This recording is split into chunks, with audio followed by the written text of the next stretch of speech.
In this bulletin, record crowds from all over the world turn up in Zhuhai, China. 3D printing captures the attention of show visitors. Firstly, there was CTSS, and now there's a continuous supply system for toner printers. And consumable giants roll out the red carpets. From across the planet, Recycling Times keeps you in touch with the latest computer printing news. Hello, I'm David Gibbons and here is the news. Record crowds turned out for the Remax Asia Expo with more international visitors than ever before. Thousands of visitors in 200-metre-long lines complained about having to wait, creating headaches for organisers on day one. Once inside, visitors were treated to all sorts of traditional and modern Chinese entertainment, attended one of the many workshops and seminars, or filled the 30,000 square metres of walkways and exhibits to get down to business. More than 11,000 visited the 432 exhibits over 3 days. Crowds were drawn to the 3D printing demonstrations taking place in the iPrint pavilion at the Expo. Exhibitors are convinced that the interest from show visitors means 3D printing has a bright future. However, one exhibitor is worried the 3D printing industry will overheat in China. Mr. Chu from Trustworthy Technology says the government wants to help Chinese businesses catch up knowledge to compete with the West, but is investing too much into this new technology. Chinese inventors were recognised for their innovations at this year's Remax Asia show. 5 inventors were awarded for developing new ideas for printer cartridges. 6 government agencies were also awarded for their contribution to the imaging industry in China. Well, because a lot of people, when they come to China, they just believe that they can buy cheaper products, but those products, no matter on quality or on the patent side, are not safe. So we would like to promote this concept, so telling people that the products produced in China should be good, respect the third parties' intellectual property. So that's why we have these awards in order to encourage our industry. A remanufacturer show planned for India in 2014 will go ahead as planned for February 2014 in Mumbai. However, it has a new name and also a new person heading up the organisation. The changes come following the cancelling of the show this year.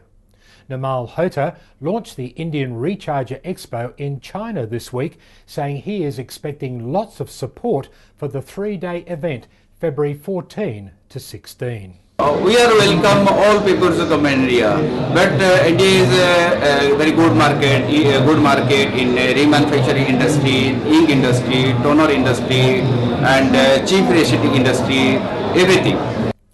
Most people have heard of continuous supply systems for ink printers, but now there's a continuous supply system for toner printers.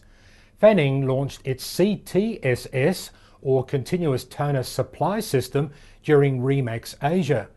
Fanneng holds 5 patents on their cartridge design. Their cartridges have no waste chamber and components are made from special materials, allowing for longer life cycles than regular cartridges. Consumers can add toner themselves without having to clean out waste toner nor change the OPC drum. In each cycle, the CTSS can print up to 12,000 pages, 6 times more than many other ordinary cartridges. Ninestar has finally opened the doors of its new technology park. Ninestar's Phantom printer, China's first and only laser printer, will be made here, as will print consumables. An MPS model for Phantom was announced for early 2014, allowing the printer to be used at high-end print volume markets. Founding director Jackson Wong says he is not worried about the apparent downturns in the global economy and decrease in printing by consumers. He is confident about the future. I strongly believe if you have the technology, you have the patent, you have the marketing strategy, right market strategy, will have the future. And you can read more about China's Jackson Wang, who appears on the front cover of this month's Recycling Times magazine. China's remanufacturing giant PrintRite has revealed its intellectual property strategy publicly for the first time.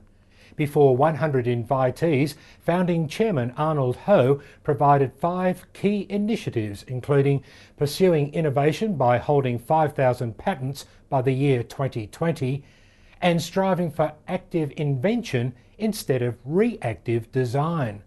PrintRite received its first patent in 1996 and now holds 2,105.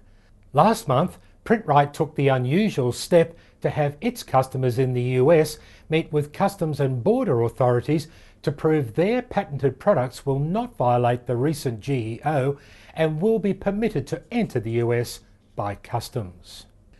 And I'll be back with more breaking news in just 15 seconds.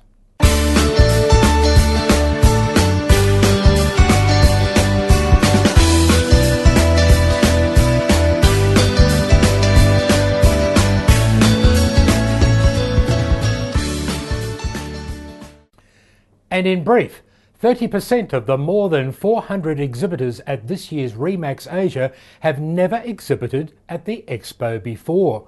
They came from the United States, Germany, Russia, India and Korea. And exhibitors of the largest booths like Static Control said that they saw more international visitors for the first time here in Zhuhai. A lot of talk on the floor of the show was over the level of participation by OEMs at the conference and show this year.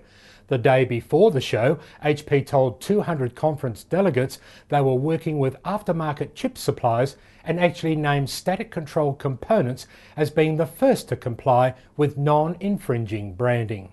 Well, those were the biggest stories from the world's largest expo for print consumables. See you again next week. From Zhuhai, China, I'm David Gibbons.